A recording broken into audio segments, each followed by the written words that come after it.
안녕하십니까, NJ 스튜디오 차활평TV의 제이입니다.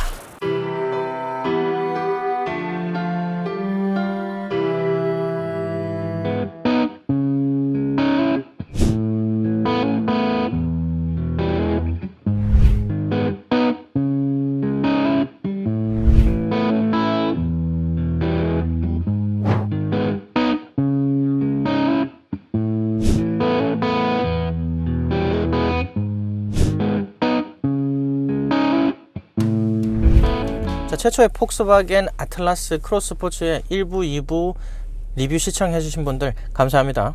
직렬 4기통 2.0 터보 엔진이 있고 V6 3.6 자연흡기 차량이 있어요. 그런데 이 차량은 V6 3.6 자연흡기 엔진이 올라가 있습니다. 제가 테라몬트에서 정말 실망을 많이 했었던 엔진이에요. 왜냐하면 아우디 그룹 자체가 터보 차량도 힘이 좋은 차량들도 스포티함이라면 전혀 찾아볼 수가 없습니다. 제가 얘기하지만 요즘 트렌드는 스포티가 중요하고 저도 스포티함을 상당히 많이 고려를 하는 사람 중에 하나예요. 그래서 그쪽으로 볼 수밖에 없는데, 그렇다고 해서 이 3.6 자연흡기 엔진이 지긋하게 고급스럽냐? 그렇지도 못했습니다. 여러모로 부족한 부분이 많았었는데 테라몬트에 비해서 이 차량은 차량 크기가 상당히 많이 줄었어요. 전장도 한 5, 6인치가 줄었고, 그리고 전고도 한 2인치가량 줄었습니다. 지금 이 차량이 테라몬트가 가지고 있었던 276마력의 36.8토크를 보여주는 3.6 자연흡기 엔진이 올라가 있지만은 좀 다른 양상을 보여주지 않을까 하는 기대감을 가지고 시승을 시작해 보도록 해요. 하지만 자연흡기랑 터보 엔진이랑 약간 말씀을 드리고 싶은 부분이 뭐냐면은,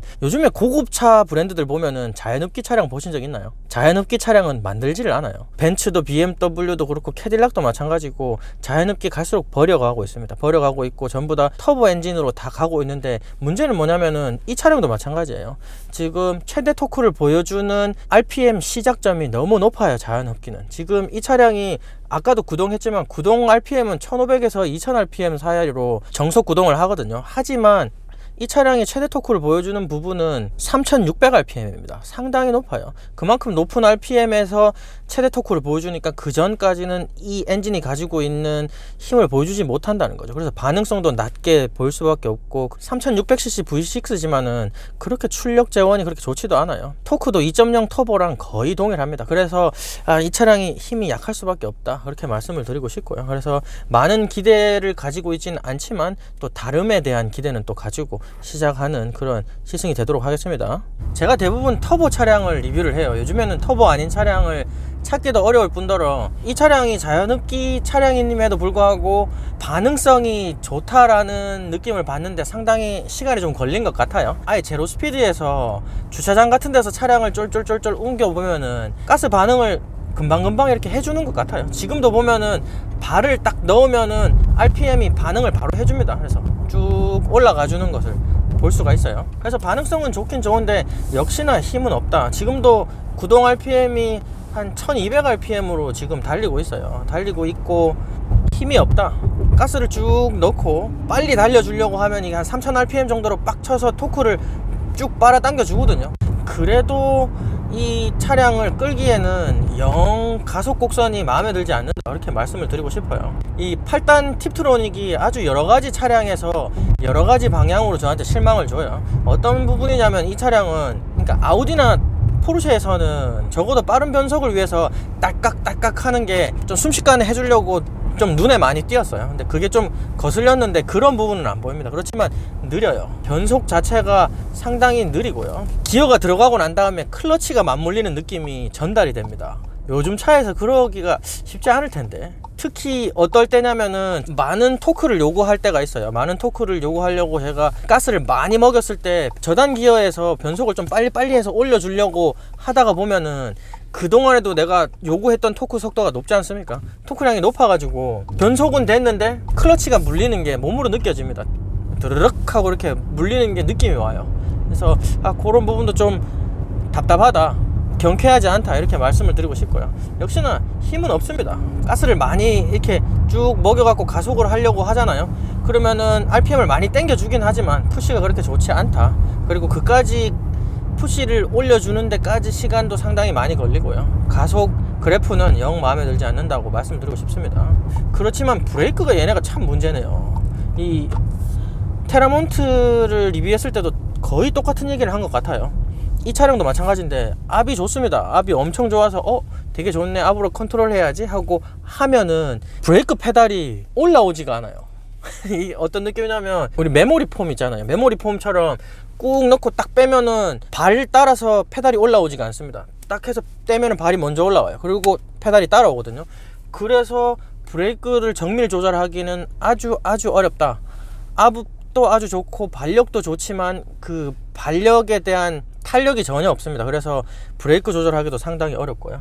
1, 2부에서도 말씀을 드렸지만 스포츠 모드가 없어요. 포장도로 모드, 비포장도로 모드, 그리고 아이스 모드가 있습니다. 그래서 크로스 스포츠인데 스포츠 모드를 따로 안 꺼내준 부분은 조금 아쉽고요. 보자, 고속도로로 올라가 볼게요. 너무했다. GM 3.6을 몰아보지 않습니까? 지금 지난 세대 GM 3.6도 답답했어요. 현 세대는 완전히 강렬했고요. 근데 지금 이 차량은 페달을 거의 플로어링을 했어요. 페달을 끝까지 밟아서 넣어줬는데 가속이 안 됩니다. 와, 차가 막 죽을 것 같아 이러면서 막 밀어주는데 아직 110km도 안 됐어. 그보다 좀 더 빨리 가고 싶다 하면 거의 페달 끝까지 밟아야지 얘가 최대 토크, 최대 출력을 맞춰주는 그 접점선까지 차량이 구동을 해줘요. 엔진이 가지고 있는 스펙을 전혀 10분 활용할 수 없도록 그렇게 세팅이 되어 있습니다. 지금 고속도로를 달리는데 전혀 고속도로로 올라오기 싫어서 꼭 치과 가기 싫어갖고 집에서 이렇게 머물고 있는 애들처럼 안 나가려고 합니다. 지금 고속도로 들어가기 싫어하는 것 같아, 이 차는. 자, 그리고 조향 모듈 좀 말씀을 드리고 싶어요. 조향 모듈이 엄청 가벼웠습니다. 중소까지는 너무 가벼워서 이 정도로 안정감이 없으면 운전을 어떻게 하지 라고 생각할 정도로 가벼웠어요. 그런데 고속에 올라가니까 굳어요. 근데 굳는 속도가 좀 이 포드랑 좀 달라요. 포드는 좀 제가 그런 부분에서 거칠다고 말씀을 드린 점이 있어요. 왜냐하면 저항값이 0에서 100으로 한 번에 뚝 바뀐 듯한 그런 느낌이 줬었거든요. 근데 이 차량은 좀 뭐라고 해야 될까, 서서히 올라가 줍니다. 그래서 고속에서만 발현되긴 하지만 고속에서는 안정감이 상당히 있었어요. 아우디만큼은 아니었지만 거의 준한다고 말씀을 드리고 싶을 정도로 좋았습니다. 엄청 좋았어요. 하지만 중속까지는 너무 가볍습니다. 이거 흔들흔들거려요. 이거 그런 부분은 좀 아쉽게 작용하는 것 같고요. 8단 팁트로닉 트랜스미션을 다시 또 말씀을 드리고 싶은 게, 이 팁트로닉 8단이 지금도 보면은 제로 스피드에서 쭉 가다 보면은 차량의 속도가 어느 정도 빌드업 하기 전까지 그냥 한 4단까지 한 번에 올라가는 듯한, 변속을 하는 듯한 그런 느낌을 줘요. 그래서 이 차량이야말로 변속의 불편함을 느끼는 차다라고 말씀을 드리고 싶어요. 너무 쓸데없이 초반에 변속을 많이 합니다, 이 차는. 그렇기 때문에 차량이 또 더 힘을 못 느끼는 것 같아요. 그러니까 스포츠 모드가 있어줘야 될 것 같아. 맞잖아요. 왜냐하면 지금 그냥 온로드 모드에서 거의 대부분의 기어 단수에서는 이 차가 힘을 발휘할 수 있는 RPM 영역대에서는 구동이 안 됩니다. 그래서 힘이 계속 없어요. 초반에는 계속.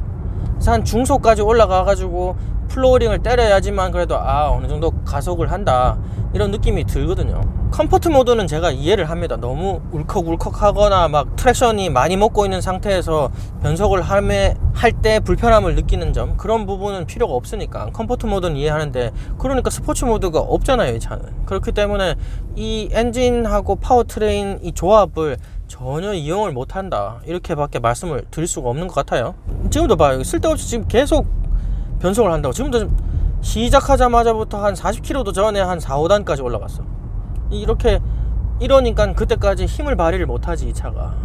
이 콕핏은, 이 실내는 이 차가 상당히 큰 차인데 좀 작은 차 같아요. 아우디 이 폭스바겐 그룹이 그런 걸 좀 잘하는 것 같아요. 큰 차를 모는데도 내가 큰 차를 모는 느낌을 못 받게 그렇게 콕핏을 세팅을 하는 그런 능력은 인정해주고 싶어요.